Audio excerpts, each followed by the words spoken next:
Hey, what's up, guys? You know, I haven't put anything on YouTube in a while, man. But you know what? I think I got a pretty powerful message, man, that I just wanted to share. Well, first and foremost, I like to give all glory to God, man. Because you're looking at a miracle right here. Nothing short of a miracle. My life has been, and I'm just grateful. You know. So basically, this message is for whoever's out there struggling, or just don't think you can find your way, I'm telling you it's possible. But anyway, so we go back to about 2013. I was on my ninth bit in the penitentiary. Just a vicious cycle, in and out, man. In and out of prison, for the better part of 22, 23 years, And even in my childhood, man, when I was young and when I was, underage, I was going to the Audi home, the juvenile detention center, and just all bad things, and which obviously led to a worse life as I became an adult. And it was such a vicious cycle. Those of you that have been incarcerated and have been,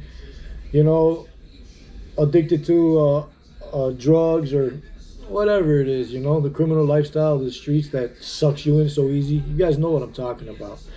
But anyway, it was about 2 years before my parole date, and I woke up in the morning, and I woke up and I was feeling different. I had like tingles on my body, and I just felt different. I woke up, I went, did my usual routine. Brushed my teeth, washed my face, and got ready to, go to the yard, work out or whatever. And I went to the day room, and my feet got stuck.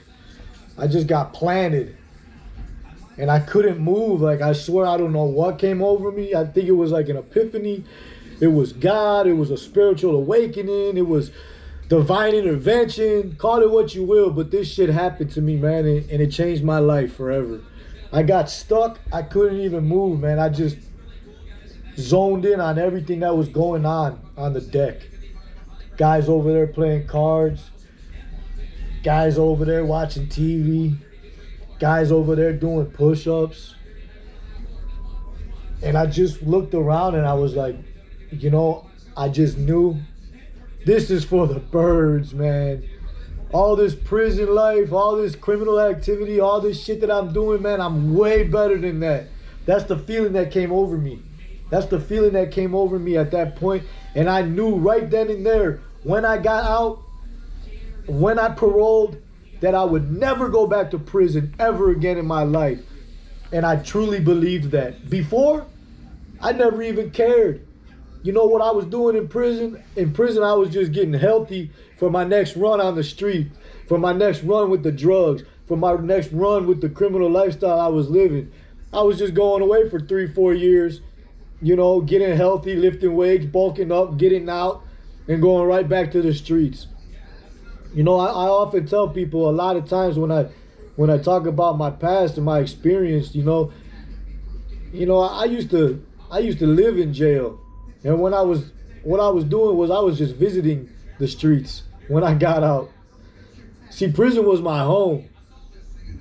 Prison was a place that I called home, and I became really, really dependent on going to prison and just playing cards and gambling and not even a care in the world, man, because I thought that's what my life was, But I'm telling you, when I had that spiritual awakening or that divine intervention that day in the day room, I knew it.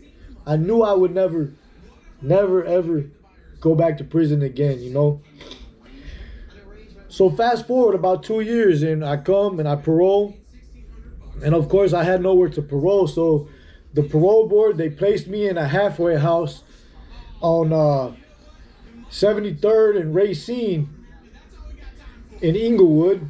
For those of you that are not from Chicago that don't know, Inglewood is, just probably, if not the worst, one of the worst areas in Chicago with just gang violence, gun violence, drugs, and just, just horrible, just a horrible area. But they put me in a halfway house, and I get there, and I wanted movement. I had a house arrest ban on, and I had to wait for the parole officer to come to authorize movement, And I had no family, I had no clothes, I had nothing. I was wearing the black and whites that they give you from the penitentiary. I was wearing all that stuff for like weeks, man, because I didn't have shit, And then I was fighting those demons because those demons were coming. Those demons were coming in my head, and they were telling me, man, you know what? Just go back to what you know.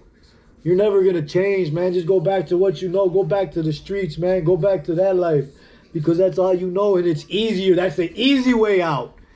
That's the easy way out, man. That's why I didn't want to do it. I knew I had way much more potential, man, than just being a fucking victim of my fucking environment. I didn't want to be that way anymore,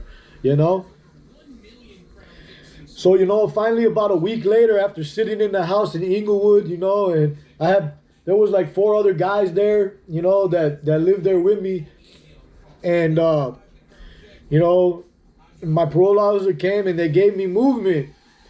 And I had got a lead from one of the house tenants, the people that worked there at the halfway house I was staying at. They told me about a job. Well, not a job, but they told me about a temp service. They're like, oh, if you want to get a job, then, you go to this temp service. And before all that, I got my lien card, I got my IDs. I had done a lot of stuff already, So I was ready. I was on the right track. I was prepared, I had that laser vision, man. I didn't want to go back to the streets, But it was tough, man. It was tough for me. And it's still tough for me, man. I still fight demons each and every day. Just like every one of you guys out there that know what I'm talking about, that have struggled, you know what I'm talking about.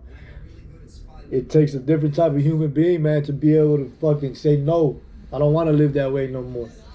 But anyway, I get on the bus, and I go to a temp service, and the temp service is on 55th and Pulaski, and it was elite temp service. So I go there, and I go inside, and I look way different than I do now. I had a bald head. As you can see, I have hair now. I've been having hair. This is my look now. I had a big ass teardrop. Those are my good friends that are at the job still, like Jeremy, Miguel. Those that know me back then, they knew how I was, But I've changed a lot. But yeah, I go there, I walk in, and they're looking at me like, oh, and I'm like, man, please, can you give me a chance? I just need a chance to change my life. The guy's name was Marcos. I'll never forget his name. His name was Marcos, and he worked for the elite temp service right there on 55th, and there was a couple people there. They were looking at me like, oh, this guy, But that guy Marcos, man, Marcos, if by any chance you see this, shout out to you, man, because you gave me a chance, man, when nobody else would. I took it and ran with it. But anyway, I went in there and Marcos, I told him, please, man, give me a chance. Give me an opportunity, man. And I promise you, I'm going to bust